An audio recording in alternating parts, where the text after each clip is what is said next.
पीछे वालों को तो आज मिली थी। एक बार जरा मुट्ठी बांध के लगाएंगे, भारत माता की। कहने को दुनिया कहती है, सुनने को दुनिया सुनती है।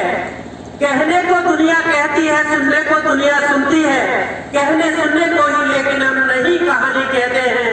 अरियों की छाती के ऊपर जो लिखी गई हो लहू से, हम उसे कहानी कहते हैं, हम उसे जवानी कहते हैं। मंच पर आज इस कार्यक्रम की अध्यक्षता कर रहे अध्यक्ष महोदय, हमारे जॉइंट डायरेक्टर, हमारे बड़े भाई और हमें अभिभावक का के रूप में सदा सम्मान देने वाले हमारे पूर्व में डीडी एग्रीकल्चर हापुड़ रहे श्रीमान एन मिश्रा जी, पूर्व जॉइंट डायरेक्टर श्रीमान दिगंबर सिंह जी, उनके साथ आए डॉक्टर सुरेंद्र पाल बेनीवाल जी, जिनके तत्वाधान में इस कार्यक्रम का बहुत कुशल संयोजन किया गया, ऐसे वीरेंद्र कुमार जी डीडी रिसर्च और सभी सम्मानित हमारे कृषि वैज्ञानिक बंधु जो बोल चुके हैं और जो बोलने वाले वो भी, और प्यारे किसान साथियों, आपके ही बीच का मैं किसान हूं। कुछ चीजें जो अभी बार बार आपने सुनी, अभी तक जितनी भी कृषियां गोष्ठियां होती थी लगभग 2 वर्ष पहले तक, उनमें सब में केवी के, एग्रीकल्चर के, हॉर्टिकल्चर के जितने भी वैज्ञानिक आते थे सभी अपनी बातें बताते थे। लेकिन ऐसा पहली बार हो रहा है कि आम जनमानस के बीच के या रिटायर्ड हो चुके लोग और प्राकृतिक कृषि की बात कर रहे हैं। और इस प्राकृतिक कृषि की बात करना जब बहुत सारगर्भित हो जाता है कि जब एक केमिकल को पढ़ के, केमिकल के आधार पर खेती करने वाला एक वरिष्ठ वैज्ञानिक हमारे बीच में डॉक्टर सुरेंद्र पाल जी जैसा व्यक्ति वृक्ष आयुर्वेद की बात करता है, जिस आयुर्वेद को हिंदुस्तान से निकलकर बाहर अपनी स्वीकार्यता बनाने में समय नहीं लगा। लेकिन आपने देखा अभी 2 माह पहले भारतवर्ष के डॉक्टरों ने हड़ताल करी। वो हड़ताल किस चीज की थी कि योगी जी ने कहा, मोदी जी ने कहा कि सुश्रुत और चरक अब से 2600 साल पहले उनको 30 प्रकार की सर्जरियां करने की सिद्धता हासिल थी। तो अब आयुर्वेद के डॉक्टर भी इस प्रकार की शल्य क्रियाएं कर सकते हैं। लेकिन इस बात के विरोध में एलोपैथी के डॉक्टरों ने हड़ताल की। अब बात आती है हमारी इस वैज्ञानिकता की। आपकी जानकारी के लिए मैं बता दूं कि भारतवर्ष को सोने की चिड़िया कहा जाता था। कितने लोग सहमत है? हाथ खड़ा करके बताएं। लगभग सभी लोग सहमत। अब आपको पता है किसके बल पे भारत सोने की चिड़िया होता था? क्या यहाँ के राजा के बल पे होता था? प्रजा के बल पे होता था? ये होता था यहाँ के अन्नदाता के बल पे, यहाँ के किसान के बल पे, जो आप सब लोग बैठे। वो कैसे होता था? भारत का जो स्वर्णिम काल कहा जाता है, वो स्वर्णिम काल सन 800 से शुरू होके सन 1200 तक जाता है। कब से शुरू होता है? 800 से 1200 तक। और उस समय भारतवर्ष की हिस्सेदारी जो दुनिया का कुल निर्यात होता था उसमें हमारी 37% हिस्सेदारी होती थी। दूध दही की हमारे यहाँ नदियां बहती थी। लेकिन भारतवर्ष के साथ एक घिनौना मजाक उस समय प्रारंभ हुआ जब देश को तथाकथित आजादी के नाम पर सब चीजें विदेशों से आयात करनी पड़ी। हम लोग एक कोरोना जैसी महामारी जो दोबारा 5 राज्यों में सिर उठा चुकी है, जहां एक सप्ताह के लॉकडाउन अब पुनः करने से लगे हैं और कुछ में लगने वाले हैं। जब भारतवर्ष के अंदर कोरोना आया मिश्रा जी, तो N95 का मास्क भी बनना महोत्सव नहीं था। ऐसी हमारी पूर्व की सरकारों की सिद्धताएं नहीं कि वो हमारे किसान को बड़े बड़े वर्ग के जो लोग थे, हमारे अधिकारी वर्ग थे, उनके पास भी मास्क उपलब्ध नहीं था। और आज इस 1 वर्ष के कार्यकाल में शासन की प्रणाली क्या होती है, शासन की स्वीकार्यता क्या होती है कि 20 देशों को हम कोरोना वैक्सीन दे रहे कि नहीं दे रहे? और दे चुके हैं। देखिए, दे चुके हैं और जो उनको शेष है और देशों को हम देने वाले हैं। लोग लाइन में लग रहे हैं। इस तथाकथित परजीवी वायरस को जन्म देने वाला चाइना ये सोचकर बैठा हुआ था कि हम इसको सबसे पहले लाएंगे और हम इसका लाभ उठाएंगे। अब मैं अन्य विषय की तरफ, भटकाव की तरफ नहीं जाता, मैं सीधे सीधे विषय पे आता हूँ कि जिस समय भारतवर्ष स्वर्णिम प्रदेश होता था, उस समय हमारे देश से निर्यात होता था, आयात की कोई चीज हमारे देश में नहीं आती। किसान क्या करता था? जैसा अभी डॉक्टर विपिन जी से दिगंबर जी ने एक प्रश्न पूछा कि क्या हम गेहूं के साथ मल्टी क्रॉप ले सकते हैं? पहले हमारे किसान के घर में जितना भी दलहन की आवश्यकता होती थी, वो अपने घर में पैदा करता था। वो कैसे था? अर्थात विषय पे मैं आता हूं, जब हम गणित पढ़ते हैं तो गणित दो प्रकार का होता है।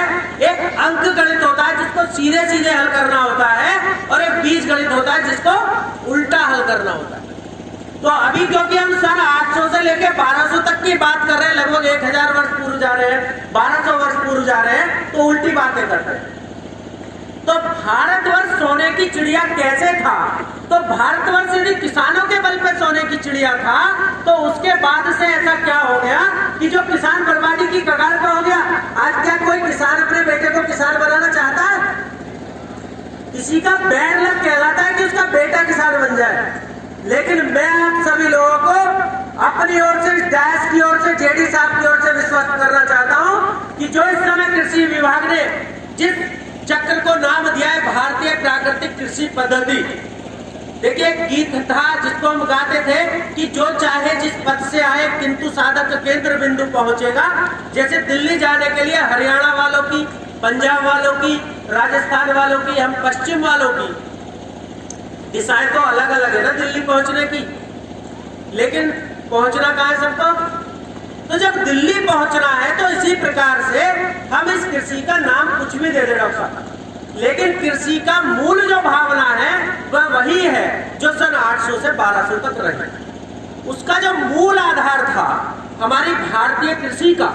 तो अभी 2 वर्ष पूर्व हिंदुस्तान के 30 प्रमुख संगठनों ने मिलकर, गैर सरकारी और सरकारी भी इसमें कुछ है, उन्होंने भूमि के पोषकता को बढ़ाने वाली ऐसी एक अक्षय संस्था का गठन किया, जिसकी अभी 7 और 8 मार्च को एक बैठक होने वाली है शांति कुंज हरिद्वार। अभी 7 फरवरी को उसकी बैठक हुई थी हैदराबाद।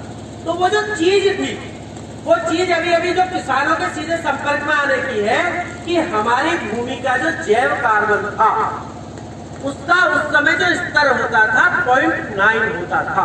कितना होता था? बोला एक बार मेरा, कितना होता था? लगभग 1 से 0.1 कम। अब हिंदुस्तान में 2 क्रांतियां हुई। उन दोनों क्रांतियों ने क्या किया? किसान को बर्बाद करने का काम किया। दीर्घकाल तात्कालिक लाभ तो किसान को मिला। वो कैसे मिला? सबसे पहले हुई दूध क्रांति। क्या हुई? जिसको हमने बोला श्वेत क्रांति। सुना है श्वेत क्रांति? उस श्वेत क्रांति ने क्या किया हमारे साथ? कितना घिनौना मजाक अक्सा हुआ कि आज हिंदुस्तान की जो दूध की नीड है वो 64,000 लाख लीटर प्रति डे की है।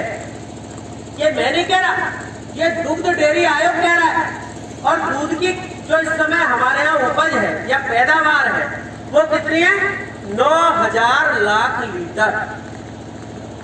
दूध भी सबको मिल रहा है। दूध आ कहां से? पनीर भी मिलता है, खोया भी मिलता है। आप शादी करिए, जितना सामान आपको चाहिए वो सब मिलेगा। और गांव में जो किसान है, किसान के घर में दूध नहीं, और दूध सब जगह है। तो दूध क्रांति या श्वेत क्रांति हुई कहां? वो श्वेत क्रांति भी मैं बताऊंगा क्या हुआ, क्योंकि मैं एमकॉम रहा, एडवोकेट हूं, तो कुछ चीजों की जानकारी करने का मैं लगातार प्रयास करता हूं। तो किसान के घर से गाय बाहर हो जाए और कुछ और अंदर आ जाए, इसके लिए श्वेत क्रांति विदेशी लोगों ने, विदेशी संगठनों ने, WHO के माध्यम से, विश्व वर्ल्ड बैंक के माध्यम से उन लोगों ने ये परिपाटी घोषित की कि हिंदुस्तान में श्वेत क्रांति लाना। उस श्वेत क्रांति में हुआ क्या? उस श्वेत क्रांति में दूध की पैदावार बढ़ाने की बात की गई। और क्योंकि हमारी जो देसी यहाँ की गाय थी, किसी भी देसी गाय का मतलब ये नहीं कि केवल हरियाणवी है, थार परकर है, गिर है, साहिवाल है, राठी है या गंगातीरी है। जो जहाँ की नस्ल है, केवल जिसका टाट होती है, जिसका गलखंभ होता है, और जब गोबर देती है तो छल्लेदार गोबर देती है, वो सभी देसी प्रजाति की ही गाय है। उस गाय को, क्योंकि वो उस गाय का जो दूध देने का औसत था, सामान्यतः गाय पंसेरी होती थी, 5 लीटर के आसपास दूध देती थी, कुछ ज्यादा भी देती थी। लेकिन जब हम HF गाय को ले आए, जर्सी को ले आए, अमेरिकन को ले आए, उसने एक तरीके की दूध की नदियां से बहाने का काम किया। लेकिन कुछ समय रहने के बाद, क्योंकि वो गाय नहीं है, वो जानवर है। वो जानवर क्यों है? हमारे यहाँ जानवर किसको बोलते हैं? एक तो पशुओं में जानवर होता है, और कुछ लोग तकिया कलाम में, मानव में भी कुछ लोग कहते थे तो जानवर का जानवर रहा, जिसमें बुद्धि कम होती। आप किसी भी देसी गाय की हाथ में जरा सा हाथ छुआइए, पूरी शरीर उसके शरीर में दौड़ती है। गंदगी को वो कम पसंद करती है। लेकिन ये जो HF गाय आई, इसको आप कहीं भी बांधो, 1-1 फीट कीचड़ में बांधो, उसके साथ कुछ भी कर लो। इस जो गाय को बनाया गया, इस गाय को बनाया गया इसके मीट खाने के लिए। ये गाय नहीं थी, गाय को और जानवर को, जिसको हम सुअर बोलते हैं, उसको क्रॉस करके इसको बनाया गया। इसके कारण से हमें दुष्परिणाम क्या हुआ, जैसा कि राजपाल सिंह जी बता के आए कि वो विदेशी केचुआ मैंने पाला, तो विदेशी केचुए में और देसी केचुए में जैसे अंतर था कि देसी केचुआ मिट्टी को खा के ही खाद बनाता था, और ये विदेशी केचुआ केवल गोबर को खा के ही खाद बनाता है, और साथ में कुछ विषैले तत्व भी छोड़ के जाता है राजपाल जी। अभी क्या हुआ, ऐसे ही इस गाय ने क्या किया कि दूध तो बढ़ाया, गोबर भी ज्यादा दिया और खाया भी ज्यादा, लेकिन अभी उसके साथ समस्या क्या आ गई, वो ज्ञावन ही नहीं रहती है। पद्धति है नहीं है। आज जो जंगलों में जो पशु ज्यादातर मिल रहा है, कौन सी नस्ल का मिल रहा है? छूटा हुआ। किसान तो परेशान है जेडी साहब, जब उसकी गाय ज्ञावन नहीं रहेगी तो सारा घाटे का व्यापार का किसान ही करे, ये व्यापारी लोग नहीं करे, सरकार नहीं करे।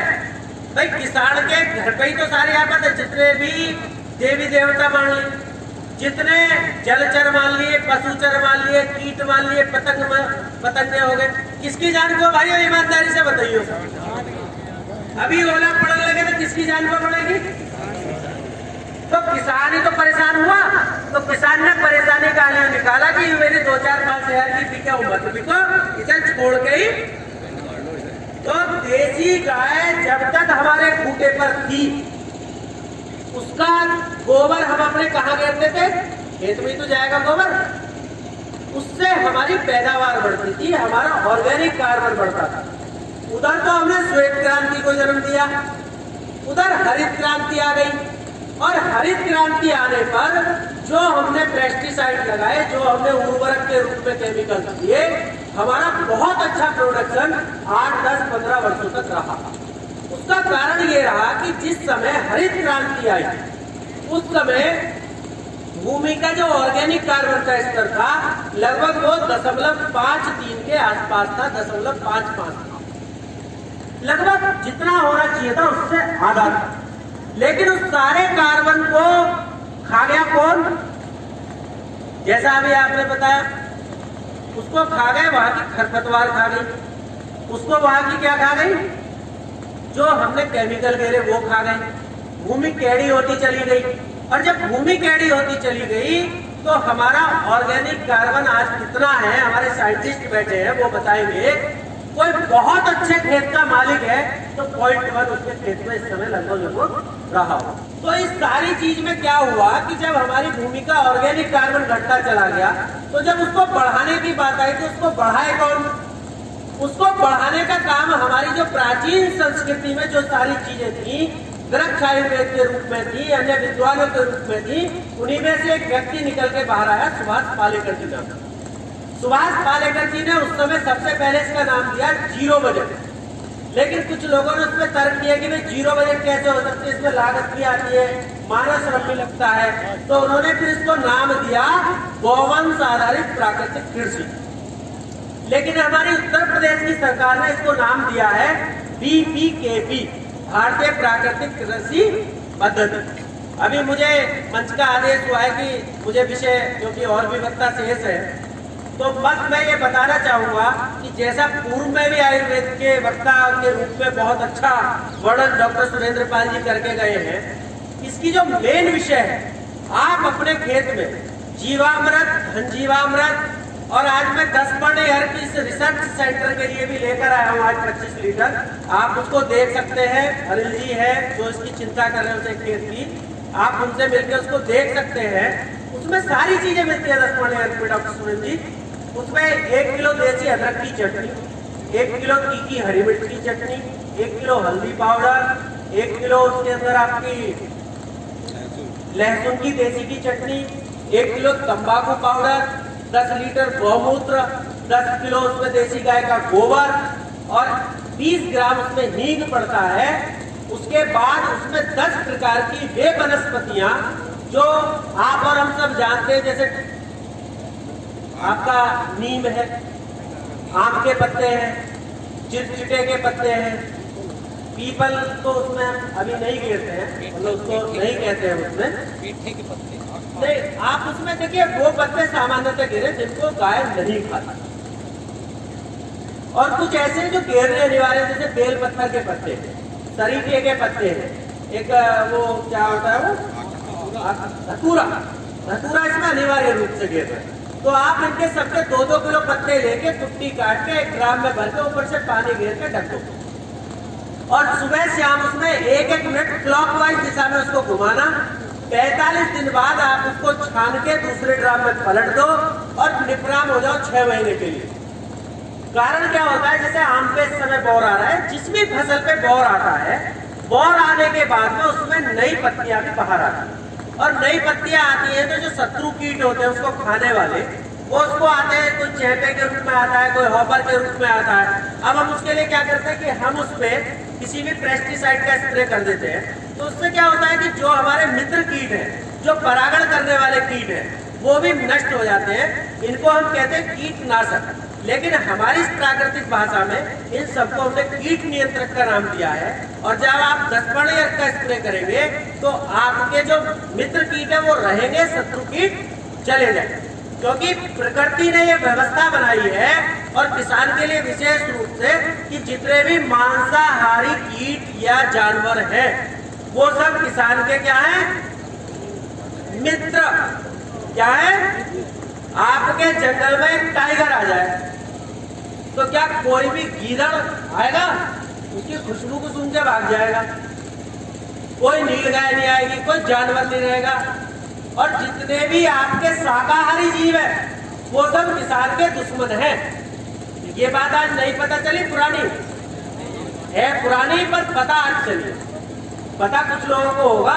तो इसलिए मेरा ये कहना है कि मेरा आप नंबर लिख लीजिए, मेरा एक YouTube चैनल है, आप उस पर भी मैं जो बोलता हूँ, जहाँ जाता हूँ, जो काम करता हूँ, मैं उसको बताने का प्रयास कर रहा हूँ।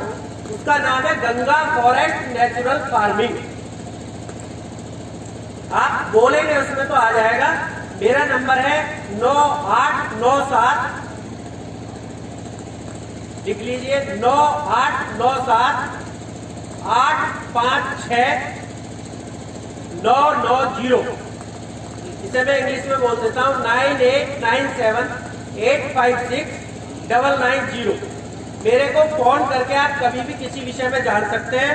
एक सज्जन आए थे, हल्दी के विषय में पूछ रहे थे, उनको मैं बता देना चाहता हूँ हल्दी की प्रोसेसिंग कोई कठिन नहीं है।